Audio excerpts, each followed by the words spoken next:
C'est une partie d'un grand travail qui remonte déjà donc à plus de 3 années maintenant. C'est un travail qui a commencé d'abord donc par une étude sur la place et le rôle de l'armée en Algérie et comment l'armée donc a mis la main sur le système en Algérie et avec le contexte que connaît l'Algérie aujourd'hui. C'est un travail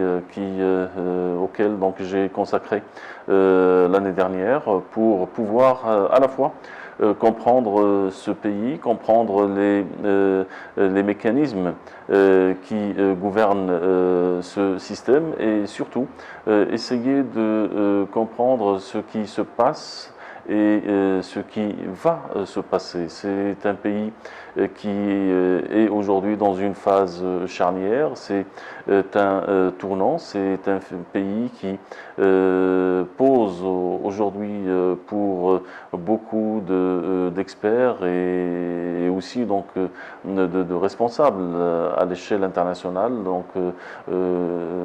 beaucoup d'incertitudes et surtout donc beaucoup d'interrogations. La question qui se pose, c'est ce livre est-il un livre d'histoire ou dans quelle catégorie le classez-vous? Oui, c'est une analyse académique essentiellement donc basée sur une documentation algérienne, puisque donc l'ensemble des ouvrages sur lesquels j'ai travaillé sont des ouvrages d'auteurs algériens ou des ouvrages aussi publiés en Algérie et d'autres faits par des Algériens ou des spécialistes de l'Algérie. C'est un ouvrage effectivement donc qui a utilisé la méthodologie historique aussi pour mieux comprendre le présent et surtout donc pour mieux voir un petit peu quelles sont les différentes dynamiques et surtout les évolutions que ce pays a connues. D'abord, l'ouvrage pose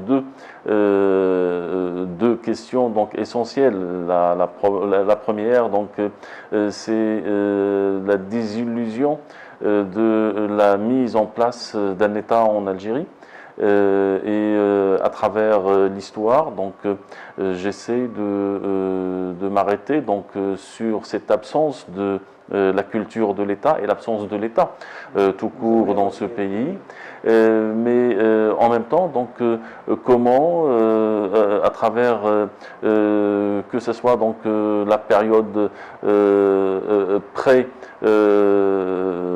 présence ottomane, c'est-à-dire donc le XVe siècle, ou la période aussi coloniale française depuis 1830 jusqu'à l'indépendance donc de ce pays et comment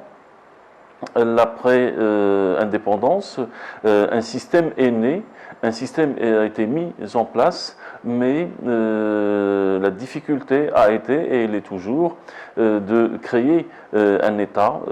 avec donc tout ce que on peut avoir donc comme idée, comme aussi donc vision donc d'un État. Deuxièmement, ce système qui a été mis en place a traversé à travers tous les temps donc des crises, mais aujourd'hui donc il vit dans une crise profonde. C'est un système aujourd'hui dans son carré de commandement qui est fissuré et qui nous annonce que les lendemains et surtout donc cette gestion de l'après-Bouteflika risque d'être très difficile. À cette question, vous avez consacré le dernier chapitre à l'Algérie avant la tempête, aux évolutions que connaît ce pays, bien sûr. Comment voyez-vous justement cette période post-Bouteflika? C'est effectivement donc le dernier chapitre, c'est l'Algérie avant la tempête, parce que aujourd'hui, donc, la période post-Bouteflika paraît avec beaucoup d'incertitudes et beaucoup de craintes. Pourquoi? Donc, d'abord, il y a donc des difficultés à gérer cette transition, mais surtout, donc, le carré qui gouverne aujourd'hui, donc, et surtout donc le groupe des trois, à savoir donc le président Bouteflika et son clan, donc avec en tête son frère Saïd Bouteflika et les autres, et bien sûr donc l'armée représentée dans ce tour de table par le général Gaïd Salah et les services de sécurité représentés à l'époque donc par Tawfiq. On sait qu'il y avait donc un accord tacite entre les trois hommes, mais il y a eu donc un coup monté et fomenté par Bouteflika et Gaïd Salah contre le général Tawfiq. Et là, donc, on voit qu'il y a une fissure dans ce bloc qui a été toujours donc homogène, même dans les périodes les plus difficiles. Et cette fissure, donc, dans cette équipe, d'abord, donc, aggrave la situation des conflits internes et des protestations, et on le voit aussi que c'est l'utilisation et l'instrumentalisation des protestations et des conflits internes qui a toujours donc été menée avec une main de maître par l'armée ou par les services de sécurité. Aujourd'hui, la situation donc semble ne plus être gérable pour eux, et on voit donc l'évolution de la situation à Ghardaya, en Kabylie, dans le sud, donc plusieurs régions. Justement, en général, la santé déficiente justement du président algérien Abdelaziz Bouteflika et les défis qui se multiplient affectant la stabilité des pays, mais aussi la sécurité de toute la zone et de toute la région. Justement, la question qui se pose, c'est de savoir quels sont les risques que cela représente pour la région maghrébine et le Sahel en général. Bien sûr, donc on ne peut que souhaiter que ce pays qui aujourd'hui donc connaît des crises et vit dans des crises multiples, des crises économiques, crises sociales, crises politiques, crise aussi donc sécuritaire. Donc c'est un pays qui aujourd'hui donc paraît aller donc vers une situation donc d'une société ingouvernable, donc avec les conflits entre les ailes et les groupes sur un fond de crise économique inédite, et surtout donc c'est un système qui n'a plus l'argent ou suffisamment d'argent pour acheter la paix sociale. Donc, c'est un pays qui aujourd'hui, dans un contexte algérien très bouleversé, et dans un contexte régional très mouvementé, et dans une région aussi donc et avec un voisinage agité. Le risque aujourd'hui donc est de voir des étincelles atteindre l'Algérie, surtout que le contexte interne et intérieur aujourd'hui malheureusement donc s'apprête. Ce que donc on souhaite, c'est que donc ce pays traverse cette phase donc en maintenant sa stabilité, mais on est dans une grande incertitude, et ce qui semble aujourd'hui donc se dessiner, c'est que donc si ce système ne change pas radicalement et complètement, et si donc ce système ne s'ouvre pas à l'ensemble des groupes et des acteurs donc politiques, et si ce système ne change pas ses méthodes, et si ce système ne pacifie pas ses relations avec son voisinage, on peut dire que aujourd'hui l'État dans lequel se trouve donc ce système représente aussi donc une menace pour une région qui malheureusement donc connaît et vit sous plusieurs donc menaces et risques sécuritaires. Oui, une avant-dernière question, si vous le permettez, justement en parlant de voisinage. Vous avez laissé entendre lors de la présentation de votre livre que vous étiez en train de finaliser la deuxième partie de cet ouvrage qui portera notamment sur les relations maroco-algériennes. Est-ce que vous pouvez nous donner un avant-goût de cet ouvrage? Oui, est-ce que vous avez déjà démarré les travaux? Oui, oui, oui. Ce premier ouvrage que vous avez, donc, il n'est nullement question donc du Maroc, et le Maroc n'est pas cité du tout. Donc c'est un ouvrage donc consacré essentiellement donc à l'Algérie. Il y a un autre donc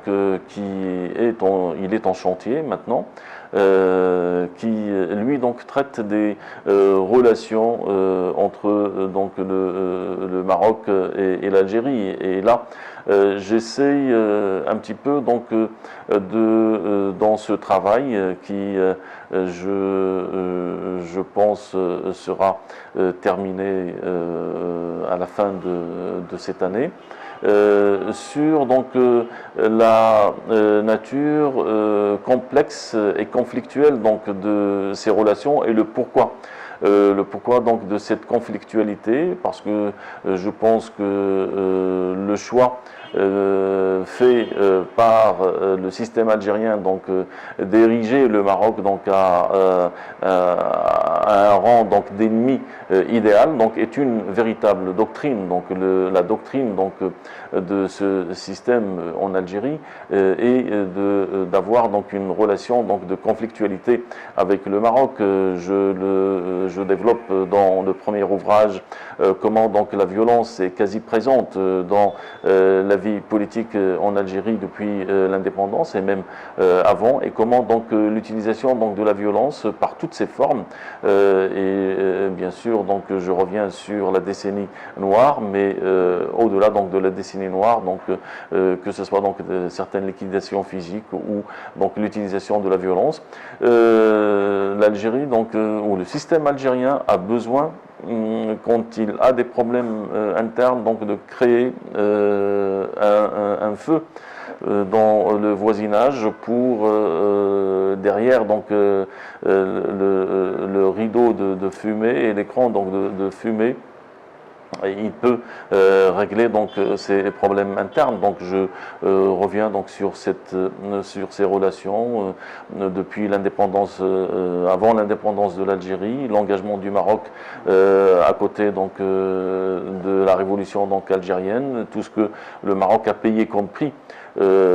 pour son soutien à la révolution algérienne, arrivé donc à l'indépendance de l'Algérie, donc en passant par la problématique donc des frontières, mais surtout donc la guerre des sables, et après donc la question donc des frontières et ce qu'elle a posé et elle pose encore donc comme problème, puisque donc bon, l'histoire des frontières entre le Maroc et l'Algérie donc est une histoire donc de frontières fermées. Et d'ailleurs ce que je suis en train de découvrir, c'est que c'est un choix des frontières fermées, donc est un choix, voire donc une politique de frontières de l'Algérie, une politique des frontières fermées que l'Algérie donc a choisi. C'est aussi donc la question du Sahara marocain et la position donc de l'Algérie, et j'essaie de développer cette malédiction qui a frappé la région, à savoir donc l'Algérie qui a cherché, qui a rêvé et qui malheureusement donc continue à chercher et à rêver d'être un État pivot. Nous sommes donc victimes d'un rêve démesuré et d'une envie donc démesurée de la part d'un système qui a donc cherché et qui rêve toujours donc d'être l'État pivot et qui rêve d'un leadership. La conséquence et les conséquences aussi donc sur l'ensemble des pays de la région malheureusement donc ont été néfastes, surtout donc la difficulté de mettre en place aujourd'hui donc une intégration régionale et de pouvoir faire face à des défis énormes, existentiels, qui malheureusement donc privent le peuple algérien et les peuples maghrébins d'un avenir commun et surtout donc d'un espace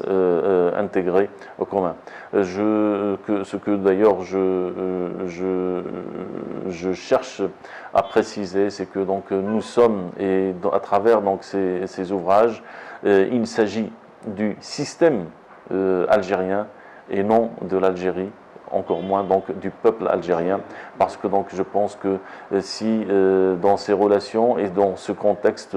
il y a des victimes, il ne faut pas oublier aussi donc que parmi les premières victimes et des victimes directes de ce système, c'est le peuple algérien.